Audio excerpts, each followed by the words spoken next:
and welcome to Ignite with Mwangala with me, Mwangala Chakalashi Santos. Now remember, the aim of this show is to bring you real people with real stories meant to leave a lasting and positive impact on your lives. Now, music in Zambia is a big thing. We all love music, don't we? We all dance, particularly to Zambian music.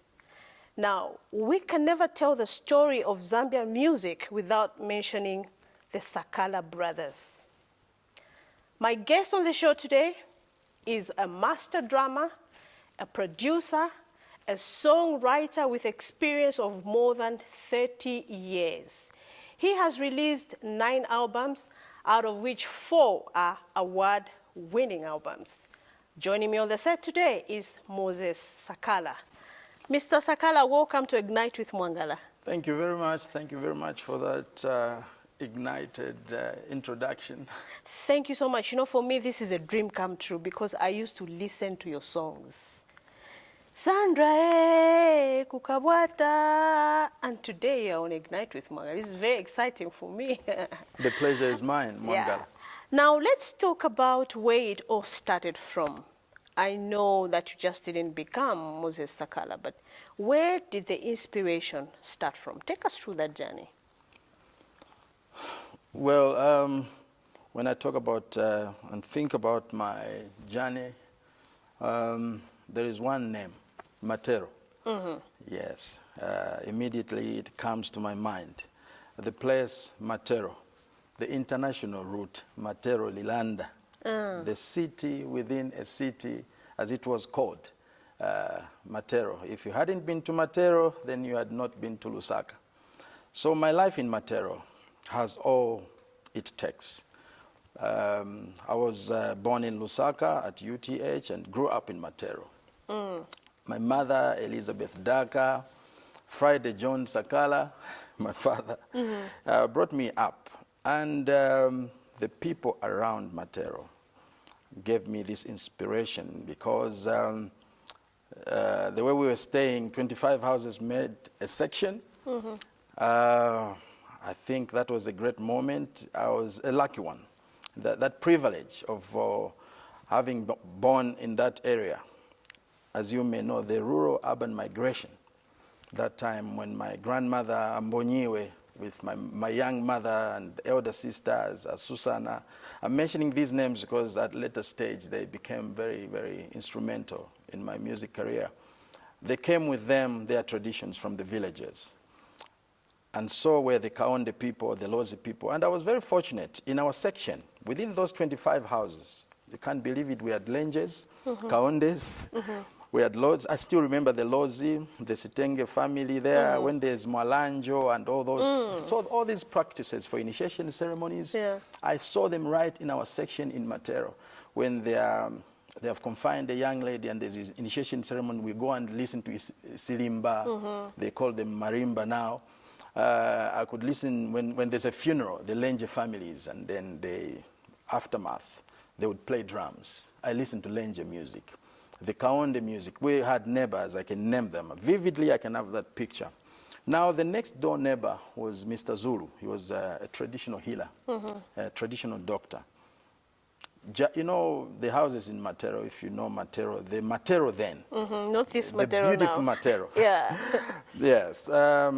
They played drums because he used to have these festivals and these meetings, the healing sessions. So they were just next door, like 20 meters away, you know, from our house. You know, so I grew up listening to those sounds.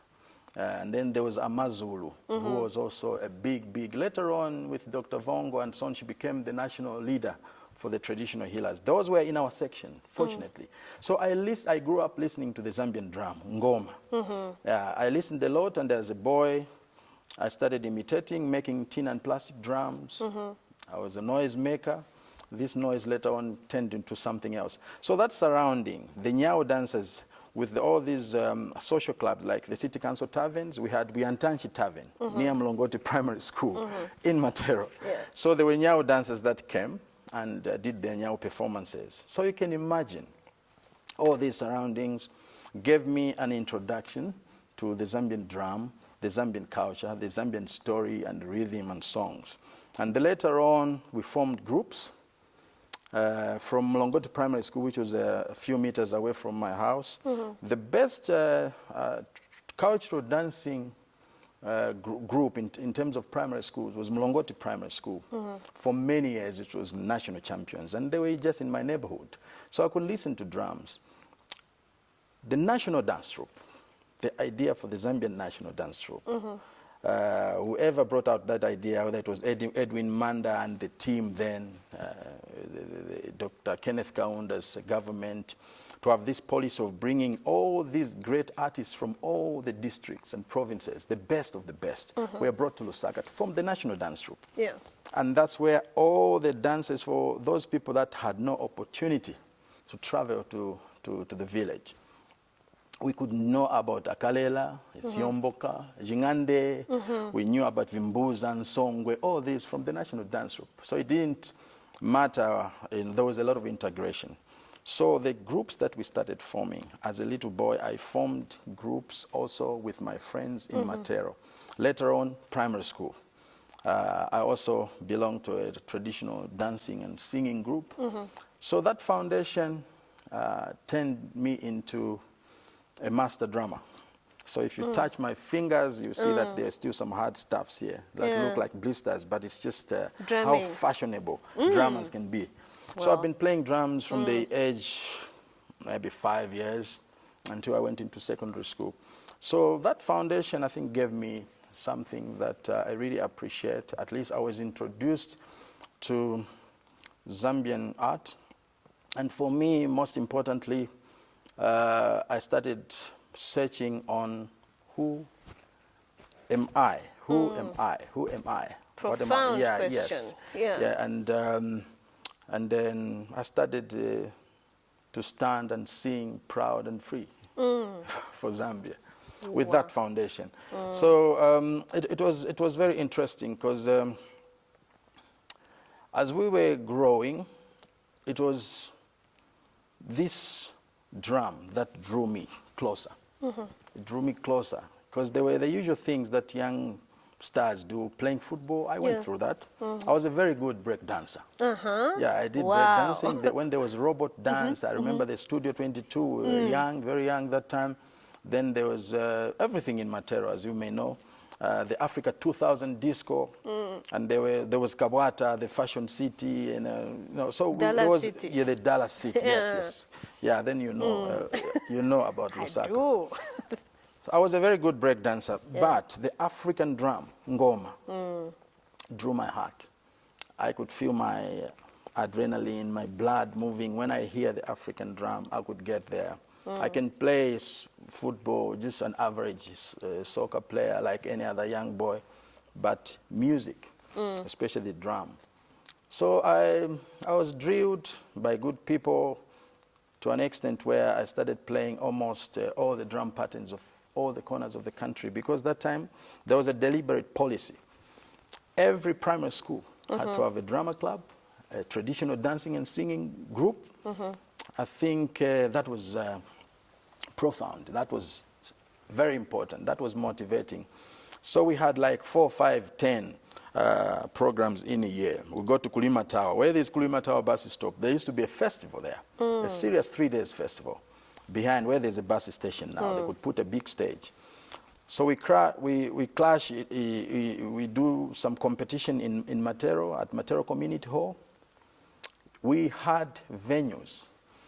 That's why today when I look around and see young people coming to us every day, it's different.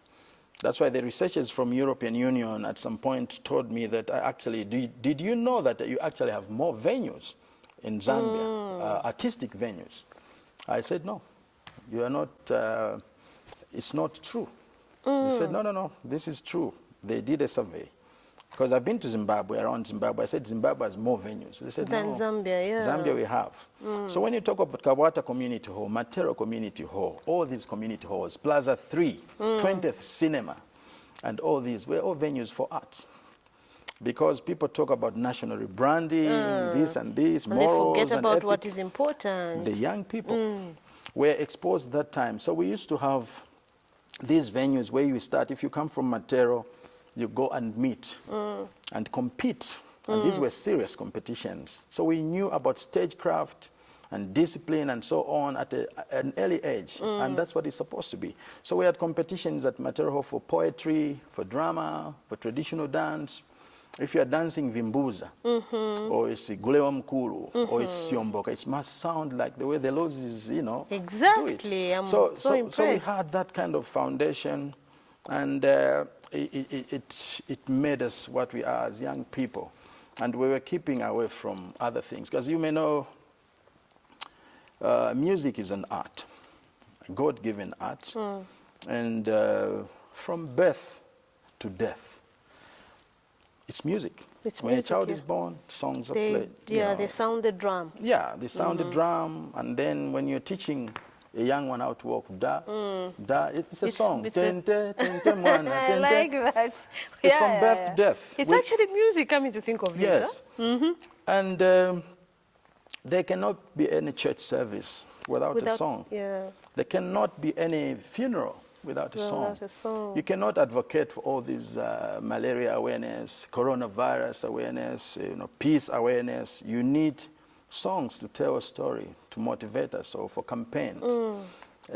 So I think it was understood then that these people that are responsible of creating these stories, telling a story about our history, our heritage, about who we are, you must have venues. There must be a structure where these people are trained and so on.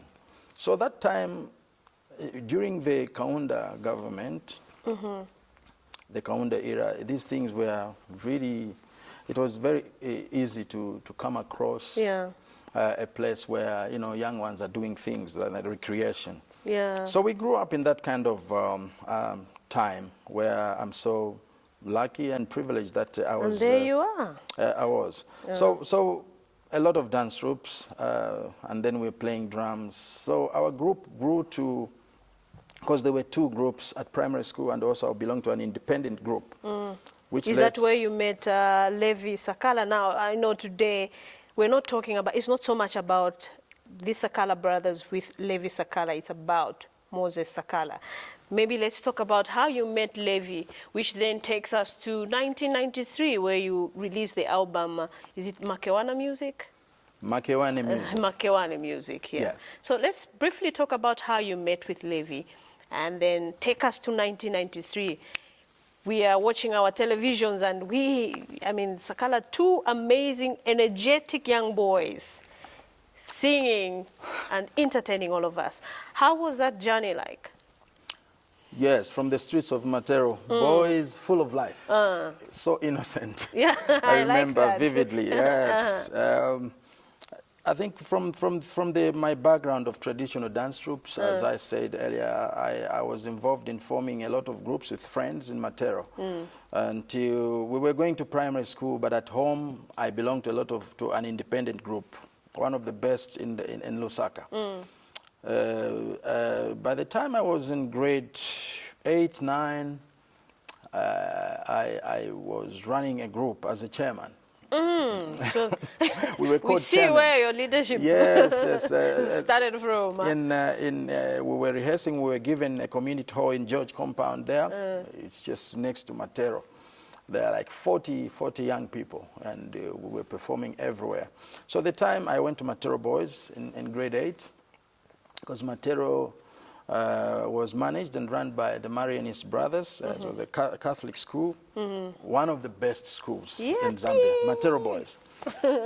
And we had the alphabetical order seating plan. So being Sakalas were in a D class, so that's where I met Levi, because he was a Sakala. We had 5 Sakalas in our grade 8 class. So no relationship? We always thought you were brothers. We always thought he was your younger brother. At this, actually, people started even arguing. It was a debate. They said we're just making it up because of this showbiz kind of thing. But no, we're not blood brothers. We're just friends who met at secondary school, sharing the same surname. Unfortunately, almost the same height. At that time, we used to wear the same clothes and same haircut, and as gradually we started looking alike. Would you say you shared the same passion? Same passion. That's where it is. It was amazing. When people asked so many questions about me and Levi at that time, I think we failed to give the right answer. But then we found the right answer, that God actually put us together. Because it was not possible. Too many things, so many things in common. He could have been your brother in your other life, you know. Who knows? Who knows? Who knows? It could be. Because, you know, when the life we share with Levi, is that when we're cracking a joke, it's the same joke. We laugh at the same jokes. Wow. We laughed a lot during our time. That's one thing that I miss even now. Levi grew up near Independence Stadium, Mambirima Primary School there where he went, and it was near Chingwele, the famous Chingwele graveyard cemetery. And you know, there, every time a lot of churches used to go and bury the beloved ones, and they sang songs. And he belonged to the church choir. He was into choral, you know, at church, because their father was a strong church elder. And so from that background, he came with singing background, choral background, and I came with traditional dance and singing I went to Kizito Primary School. So when we met in grade 8, he had to, you know, as friends, later on we became friends, because he's quite, he talks a lot. I was on a quieter side.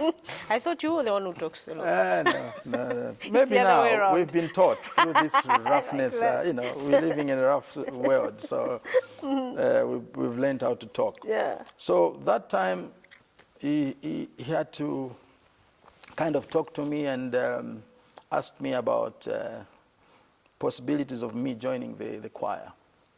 Yeah, because every time he could, at some point, I don't know where he caught me singing. He said, you have a nice voice. Because the funny thing about me, from primary school to secondary, I could hide that I was actually an artist who could play drums. I was a master drummer and all these other things. No one knew at school, at secondary school, not even at primary school. At primary school, they had to catch me somewhere. There was a story. You were doing it secretly. Yes. Now, I want you to hold that thought. We take a short break. When we come back, we talk about, you've talked about that you used to laugh a lot with Levi, and you miss that. We want to know, why are you missing that? So when we come back, we talk about that. We take a short break, and when we come back, we continue talking to Mr. Moses Sakala.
Welcome back. If you're joining us now, I am talking to Moses Sakala. I'm sure we all remember him. And he's right here in the studios with us. And I know there's something he's working on, which I guess remains as a surprise or a secret for now. Now, we talked about how you started, where you got your inspiration from, the drumming, and you met Levi. And now we're in 1993, and the first album is released. the Makewana music. How did that happen? Well, before 1993, we recorded actually our first single, Kumawa, whilst we were at school. So our first Kumawa was a single before cassettes came into fashion. So the vinyls, the records. 12-inch single was recorded at DB Studio, the analog studio, 8-track studio, the only studio in town then. The world was not yet digitalized that time. So that was our first single, Kumawa, at DB Studio, which was funded by, it's a long story. We were going to the studio in school uniforms. So in grade 10, 11, that's when we did our first single, Ndipita Kwatu Kumawa, at DB Studio, sponsored by Levi's elder brother, Mr. John Sakala. So that was then. Then when we went to Time for Music, you know, we used, not Time for Music, folk music, that Mark Botti and Chris Daka used to present. We presented a song, just to cut the long story. The same Kumawa song. We presented the show, the and song. Which one is this? Wamayo. Yes. Kumawa. I see. Yes. I was quite young. Nipita kwatu Kumawa, Kumawa, nipita. Wonderful. Beautiful voice. Like that was our first recording. But before that, how we were spotted, we were on folk music. That's why these platforms are very important. Because young stars, I can imagine if we have platforms like nowadays, we are lacking a lot of platforms for young stars to expose their talents. Folk music is what exposed us to TV. Because Timmy Mvula, the great Timmy Mvula, was upstairs as a director, and there was Chris Daka on folk music. We sang a song called Wamayo, praising and thanking our mothers. We sang that song.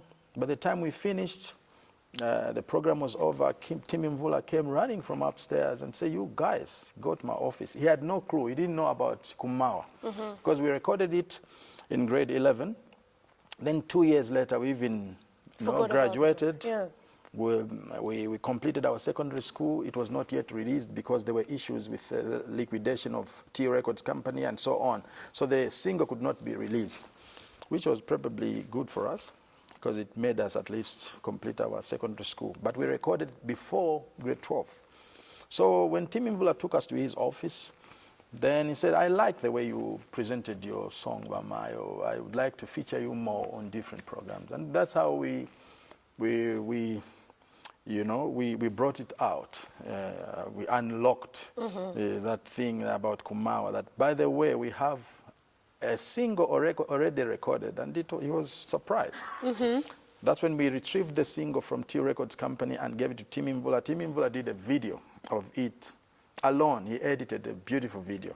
The time he put it on Time for Music, cars were driving to ZNBC. Wow. That was the beginning of the Levi and Moses Sakala boys, as they were calling us then. True. Yes. So we had a fortunate. God's hand was always there upon these little boys. Did you make money from that single? You don't have to tell me how much. We made money, a lot of money, like spiritually. Not physically. Smart way of answering. Yes, we did. We had Nkweto Tembwe, because we coming from secondary school, from Matero Boys 1990. Nkweto Tembwe was our classmate, our schoolmate. You know Nkweto Tembwe was with Faz and ZNBC. Yeah. Then he was a presenter at Radio 4, and then, we have a brother there, and this song was playing, and so many DJs played the song. It became a super hit. A hit song, Ndipita Kwatu Kumawa. So that was 1990, 91. So that's what led us to do the remix of Kumawa, to produce this Makewani music, our first album, but it was after Kumawa. So Makewani music was done through a lot of rehearsal with a group of youngsters that we put together.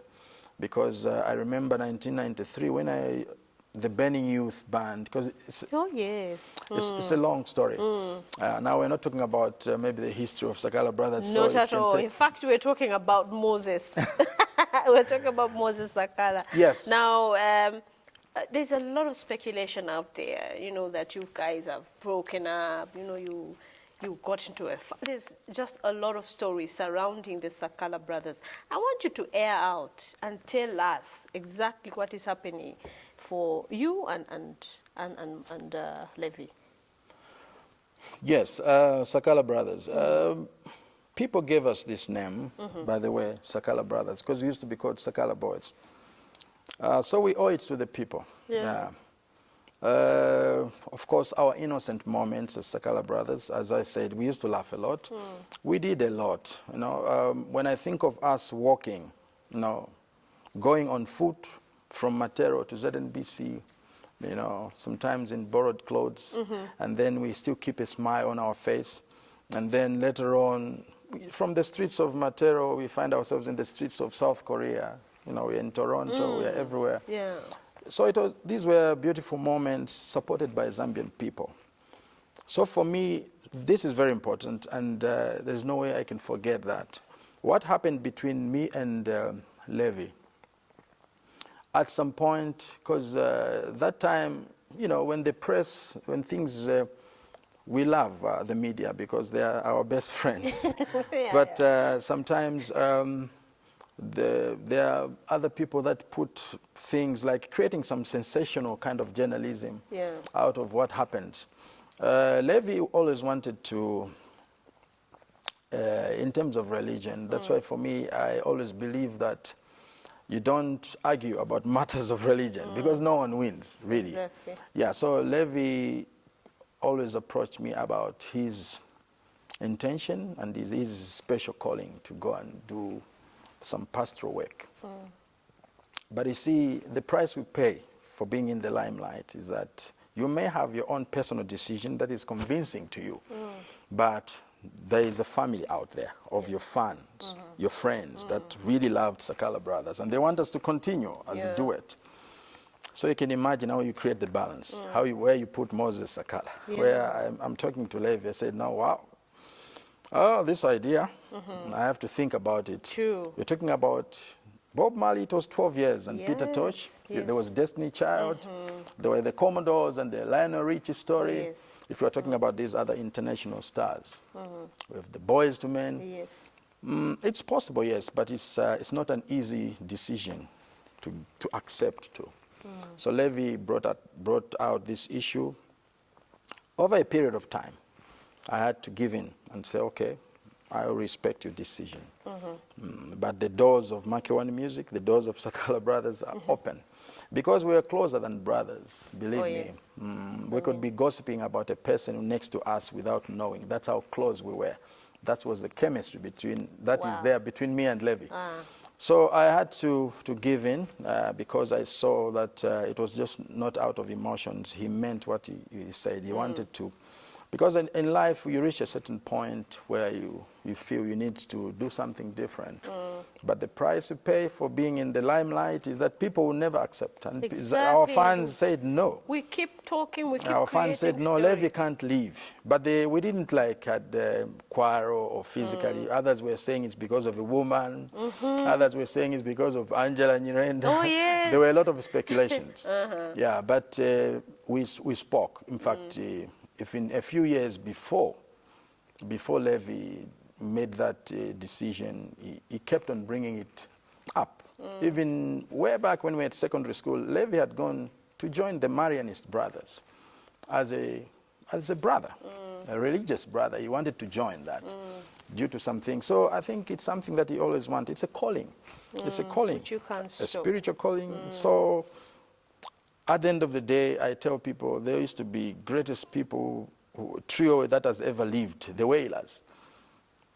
At the time came, they were launched, and then Bob Marley went his own way, Peter Tosh, and so on. But as long as you respect, you remain friends. I carried on with the torch of Makiwani Music because we founded Makiwani Music with Levi. This is a rain-making shrine. Because as Africans, it was our pride to say we come from somewhere. There's a reason God said that there be African people. So we wanted to give a name of our music brand, our genre of music as Makiwani, which is a Zambian genre. Makiwani is a place that existed in history of Zambia, where Our ancestors, our parents went there to pray for rain. Like now we have a situation of coronavirus. They selected pure people, not anyone, not at random, but special people that they trust that these can talk to God. They went to Makewane all the time, presented their petitions, and and there were these other people that were having intercessions, and the rains came. So we said, this is the right time. We thought Zambian music, there was a drought. At a certain point, there was heavy rumba coming and heavy American music, South African music. To us, we called it a drought with Levi, And we said, what name? We said, let there be rain, Makiwane music. Let there be rain, and water is life. So that's how we named our music. And with all that history, Levi still remains closer to me, and we are still talking.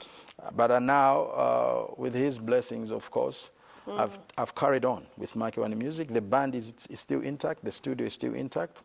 I know people are waiting for the music. We are waiting for the music, and the question I'm asking now is that one thing I've learned from you now is that what you did with Levi for you is actually true love. You know, when you love somebody, when you respect somebody, you let them go. You didn't want to hold on to him, but you had to let him go.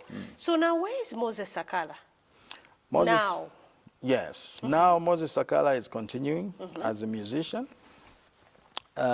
with a passion of traditional, because I believe all the time I have to tell Zambian stories with an authentic voice. I love that. From birth to death. So I've recorded 2 albums already, Madaliso and the other one called Mr. Moses Sakala. It's our Zambian traditional contemporary music. We need to fill this gap. I call it staple food. I call it staple food.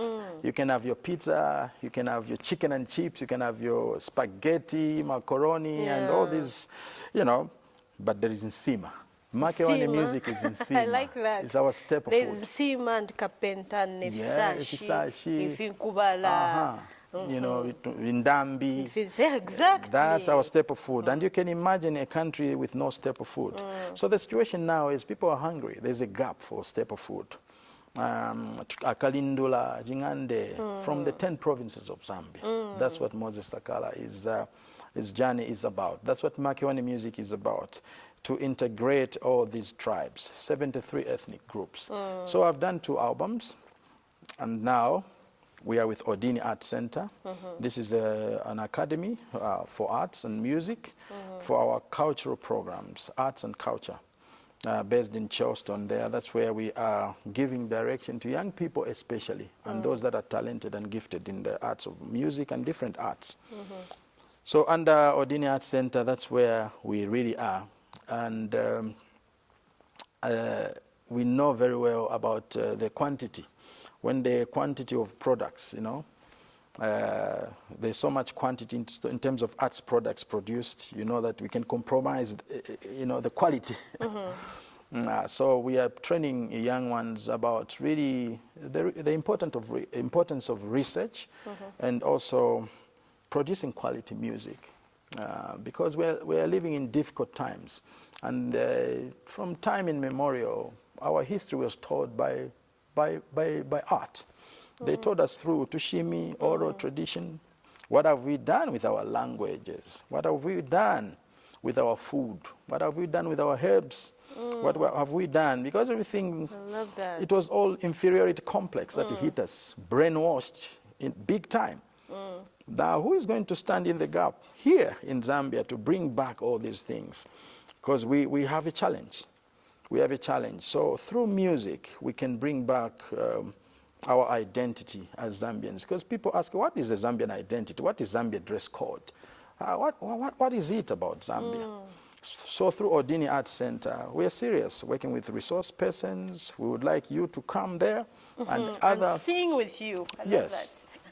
So that's where Moses is. I've done 2 albums, yet to be launched. Hit the market? Let me not even ask that question. We take a short break. When we come back, we continue talking about the 2 albums that you've released, because today is about Moses Sakala. We take a short break, and when we come back, we continue talking to Moses Sakala.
Welcome back. If you're joining us now, I am talking to Moses Sakala. Yes, you must remember him because they took us to the dance floor. Every time they were performing, we all had to find our dancing shoes and joined in the energetic dance. Now, what inspired that energetic dance? I mean, the jumping on stage. Where did you get that from? Yes, being surrounded by good people, Zambian people. Can you still do that? Yes, very much, even better. I can Really? jump higher. That is, we got dance moves from Fwemba dance, from Chigaluse, you know, different tribes from Zambia. Then we just incorporated those dances And into... then created the... So what do you call it? Did you give it a specific name or... Yeah, some of them we could identify them. Sometimes we do like in Dinaba Baika, we could put in a lozi dance, a shoulder dance. When we were doing Really? yes, we could just incorporate different Zambian dances because of, we had choreographers like Harrison Piri from Amaombe Dance Troupe, may he so rest in peace, and many others that we were always engaging, and we collaborated with them, you know, very important for research, as I keep emphasizing on research. Yeah. So we worked with a lot of people, Mr. Leonard Mpundu from the National Dance Troupe and so on, to create those. We always wanted to keep it Zambian. So that's where, that's where it came from. Whatever you see around Makewani music, Makewani dances, even our ladies, we're calling them Makewani queens, the singers, the dancers, it was all coming from this different, you just improvise the traditional dances into, yeah. So it's all from Zambia. It's all there within us, but sometimes because of the brainwash and inferiority complex, which we must get rid of, we start shunning what we have. All these guys from Congo, everywhere else, it's their local dances. Yeah. It's just... and they've embraced it. Yeah, improvised, and then as long as the packaging is neat, Afrocentric, we see it Chitenje now being worn by all age groups because some great designer from Zambia thought it's not just for elderly women. Exactly. So you do the same with our things. We have all that it takes. Beautiful country, we have the natural resources. Okay. Now you've talked of 2 albums coming up. When do we expect to hear 1 or 2 songs from there? Yeah, 2021 is the year of the launch for Moses Sakala as a solo career. So you expect at some point this year, these albums will be launched together with a documentary. As you may know, there are so many national anthems, national theme songs that were written and composed by Moses Sakala and Levi Sakala, or Sakala Brothers, or me as an individual, that sometimes people keep asking, like the New Dawn, for example, Mozambia, you know, and then we collaborated with Zambian stars, songs for ECZ, national songs for National AIDS Council, the national theme songs like Poteni Chimwela for soca. That's my favorite. You know, so all these songs will be put into a documentary. We have Chikondi Chamumdima by Matero, you know, that was composed by Moses Sakala, and many other songs. People keep asking, when do you collaborate? Why don't you like collaboration? Because of the trending thing now. Yeah, so there will be a documentary apart from the launch of these 2 albums about Moses Sakala. Beautiful. Yeah, coming. Now you've talked about Matero. Obviously, we cannot talk about Moses Sakala without finding out the beautiful, the queen of your heart, Angela Nyirenda. Is she in the studios working on something? Obviously, you don't have to give away what she's doing, but you can say a little bit. Is she there? Is she working? What is happening to her? We've not seen or heard, you know, on what is happening to her now.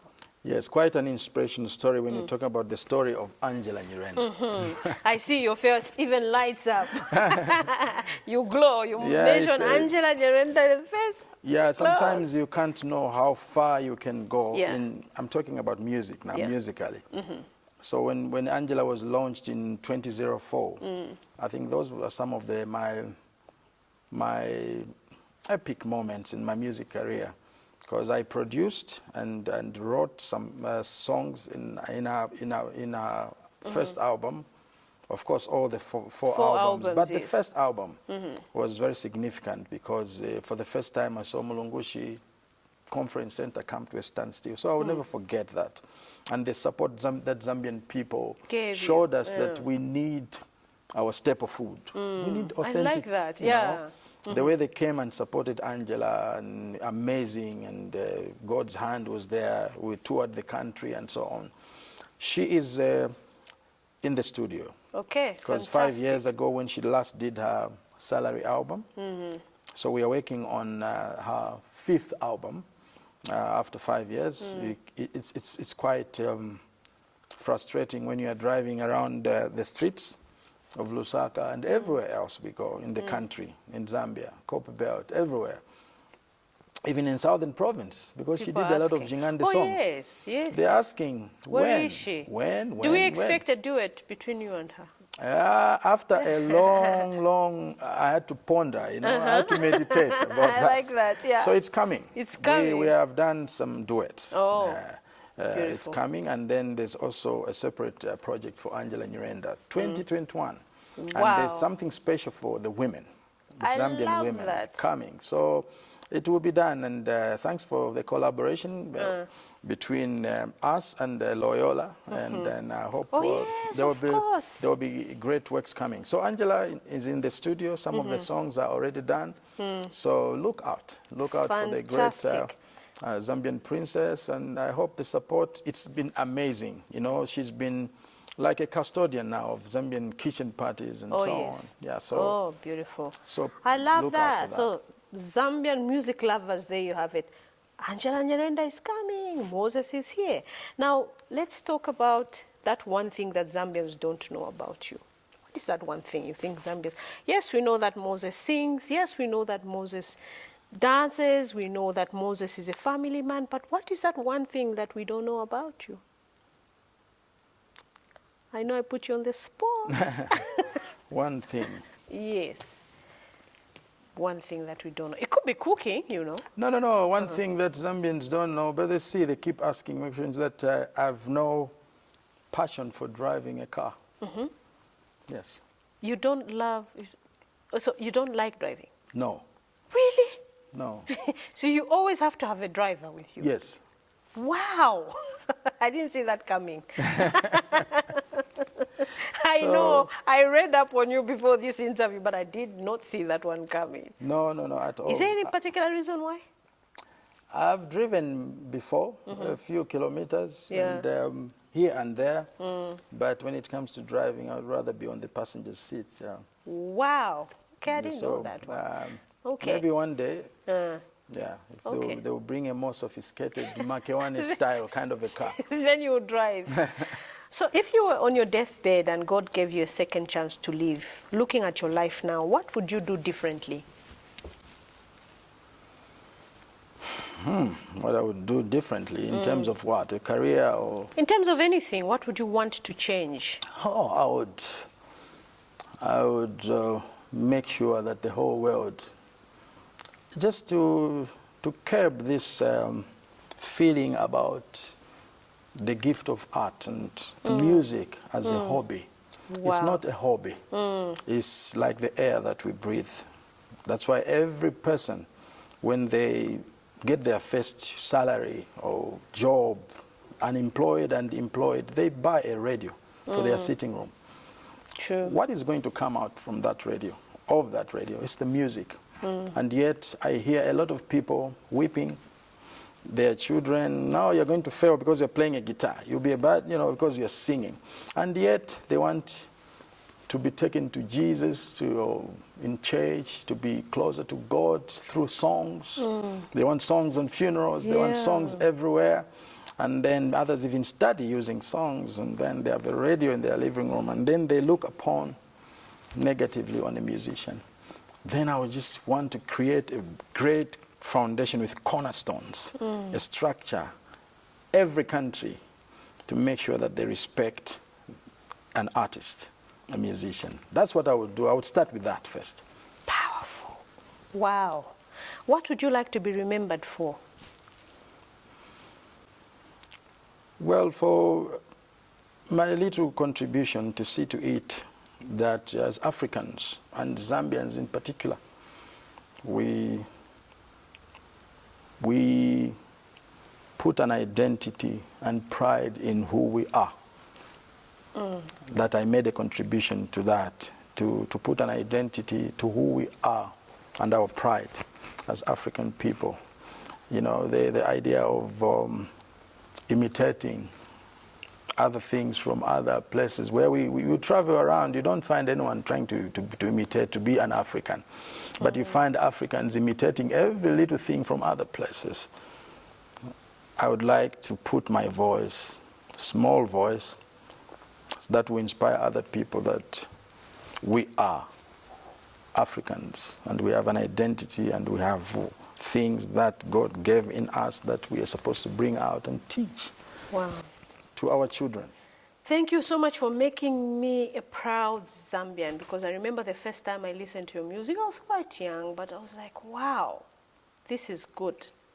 And I know you've done a lot for the viewers that are watching us now. The entire audience, I'm sure, is saying, yes, that's what you did for us. So that's one thing I want you to always remember, that you've made a lot of us proud. Thank you. To be who we are as Zambians. Now, you know what? We can't end this show without you doing a song or something, even 3-4 lines. Otherwise, they will not believe that I was talking to Moses Sakala.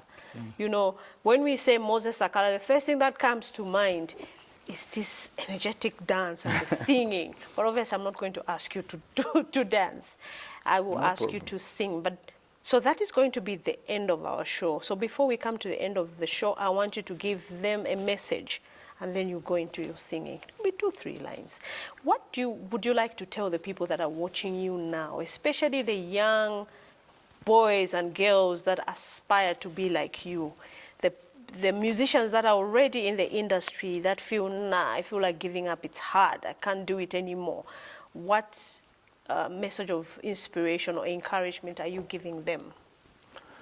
Well, I think to the future. As you may know, Zambia is more than 50% young people, and these are the future of our beautiful country. Sometimes it's so threatening and worrying, but I know we can conquer this when we see our young people doing things like going to gym instead of keeping fit, and then they're going to gym to go and incite some violence. It's very, very important as parents and elderly people that are there that we invest, we make sure we take keen interest in the environment that we live for our young people. You know, we must leave them a better environment in terms of all the things that they need to be better people. For young people, always try to know that Zambia is our country and we need to protect it. We need to make sure that we research, don't ignore. It's not all about technology, about internet. When we use internet and all these things that have come with technology, we use them responsibly. But we need to talk and research and find out about who we truly are. We still have a few parents and guardians here that can give you stories about what it means to be an original person. Don't spend your life copying things, because you'll always be number 2. So you can be a Kalusha Bwalia, you can be Moses Sakala, you can be a Yomap, you can be a Maki 2, you can be all these famous soccer players, you can be a pastor, you can be a priest, you can be a pilot. What is important is the future is in your hands. Don't think it will come falling from somewhere. Morals and ethics, number 1. Don't forget about those important things. So let's work hard at school, especially the young ones, and let's make Zambia a better place. Stand and sing of Zambia, proud and free. Stop violence. Beautifully said. Now, that's Moses Sakala, the custodian of our staple food in music. Like I said in the beginning of the program, we cannot talk about Zambian music without talking about Moses Sakala. For me, he makes me a proud Zambian. We're going to end the show with him singing a song. Now, I like to give a high five, but because of COVID, we can't give a high five. I'm going to give you a fist and allow you to sing one song. It was great having you on Ignite with Mwangala, and I know you're definitely coming back. You've ignited all of us. True. Particularly me. Yeah, so you made it possible. I will allow you to sing. I will join in. So many songs. I don't know which one. Which one is your favorite? Because of the... Am I allowed to pick a song? Maybe you can pick a song. Because they are all my children. My songs are like kids. You love them all. Amayo, will you be able to do it? Or the first one that you did?